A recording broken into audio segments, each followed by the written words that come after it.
You're listening to Confessions of a Bookkeeper, where we look at businesses through the eyes of their books. My name is Mark, your Chief Bookkeeping Officer, and I spent years cleaning up and reviewing some, let's say, interesting books.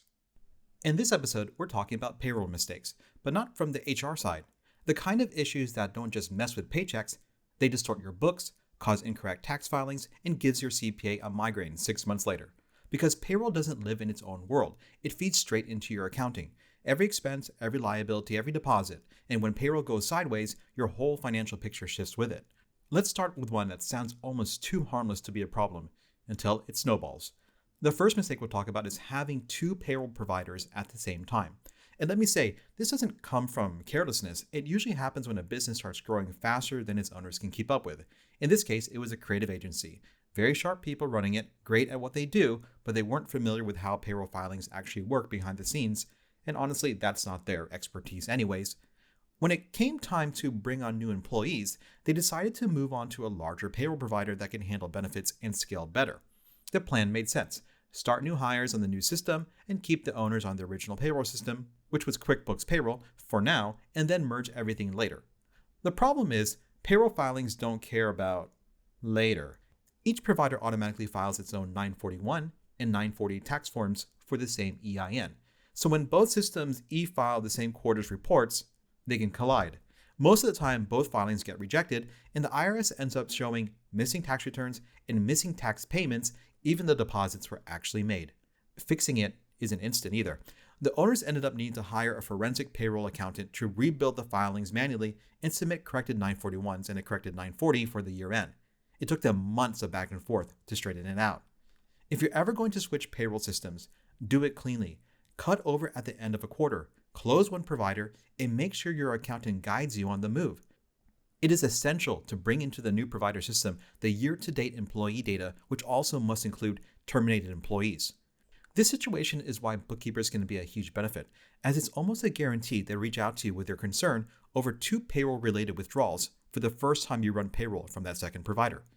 On to the second common mistake I've seen countless times: paying bonuses outside of payroll. This one happens a lot, especially in businesses with sales-driven teams. Usually it comes from a good place. A business owner wants to recognize their staff. Maybe someone went above and beyond for a client, or the company had a great quarter, or they just want to show appreciation for their hard work. So they cut a few checks or make a quick bank transfer straight from the business account. Simple, easy, right? The problem is those payments never ran through payroll, meaning there's no tax withholding, no reporting, and no W-2 record of that bonus income. Where this really snowballs is for the employees, though.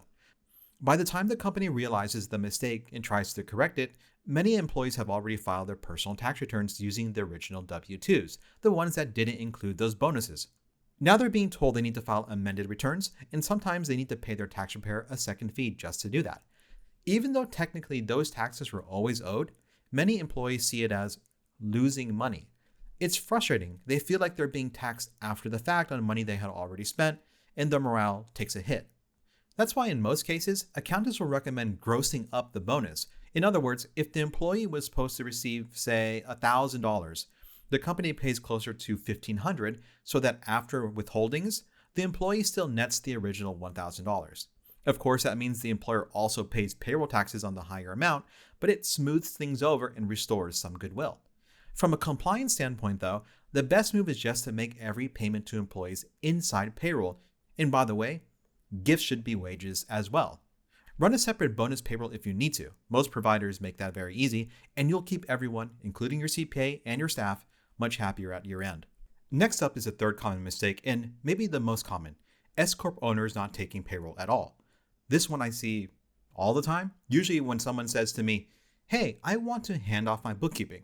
And then I open their QuickBooks Online account and realize, yeah, they've been an active S-Corp owner for years and never paid themselves a single dime through payroll.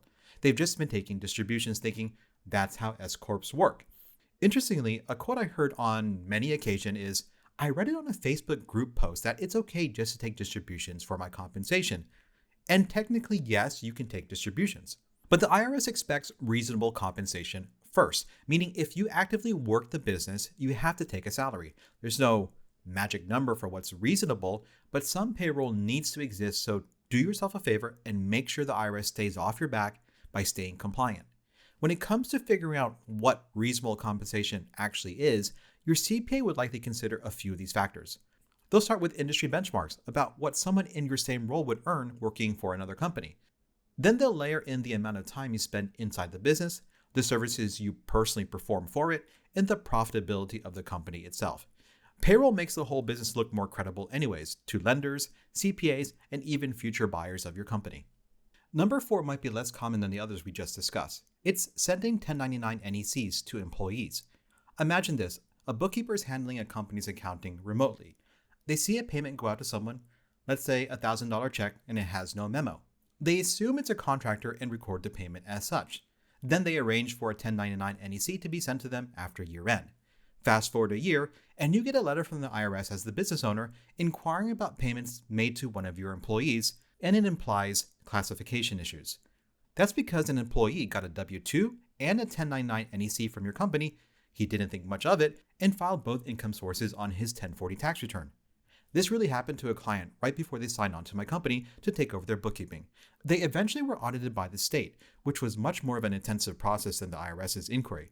The employee had to participate in fact-finding interviews as well. All of this could have been avoided should there have been a deeper dive on the payment by the bookkeeper or if the compensation was taken care of in a pay run right from the beginning.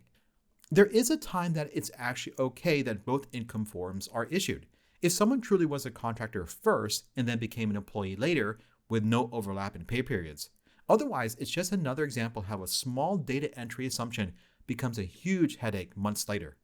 Another tax compliant issue we see a lot is number 5, missing health insurance reporting for a 2% or greater S-Corp shareholder. This one shows up in about maybe half of every cleanup job I've ever done. I'll open a set of books, I'll see health insurance as an account sitting on the P&L, and realize the only employee is the owner. Here's the thing. If you own more than 2% of your S-Corp and your company pays or reimburses your health insurance premiums, those premiums must be included in your W-2 wages. They're taxable for income tax purposes, but not subject to Social Security or Medicare tax. Your CPA usually recommends that an S-Corp sponsor the plan itself, meaning the company either pays the insurance provider directly or reimburses you for the premiums and then reports that amount on your W-2. That's what allows you, as a shareholder, to take the self-employed health insurance deduction on your personal 1040. If the premium is included on your W-2 though, the IRS treats it as a non-deductible personal expense. You lose that personal deduction and your payroll and books are kind of incorrect. Fixing it usually means amending payroll reports, adjusting your books, and then sometimes filing revised tax returns. The headache can go beyond that depending on your payroll provider because, for example, QuickBooks Payroll doesn't issue corrected tax filings once they have been amended, which makes your accountant the one to make manual corrections. This one isn't flashy, but it's one of those small details that separates a good set of books from a great one. If you ever decide to have your company pay for any owner's health insurance premiums, just let your payroll provider know first. Then they can make sure it's set up correctly and compliant from day one. So these aren't just payroll mistakes. These are accounting mistakes hidden inside the realm of payroll. Every one of them affects the data your CPA relies on for the tax returns of your company, and also what your bookkeeper relies on for reporting, and then what you rely on to make business decisions. Clean payroll means clean books, and clean books means faster closes, fewer surprises, and a CPA who doesn't have to spend hours, and honestly, sometimes days, untangling what should have been really straightforward. At chiefbookkeepingofficer.com, that's our whole mission: clarity from the ground up.